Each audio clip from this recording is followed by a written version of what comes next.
How to apply for Fifth Third business account. First of all, open your web browser and go to the official Fifth Third Bank website at 53.com. Next, navigate to the business section, usually found in the main menu. Then, look for the option to open a new business account and click on it. After that, review the different types of business accounts offered and select the one that best fits your business needs. Now, click on the Apply Now button to start your application. You will be asked to fill out an online form with your business information, including your business name, type, tax ID number, and contact details.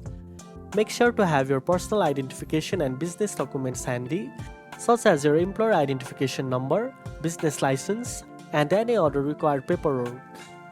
Once you complete the application, review all the information carefully before submitting. Finally, wait for confirmation from Fifth Third Bank. You may be contacted for further verification or additional documents. And that's it. Now you know how to apply for a Fifth Third business account. If you found this video helpful, don't forget to like, share, and subscribe for more banking tips. Thanks for watching, and I'll see you in the next one.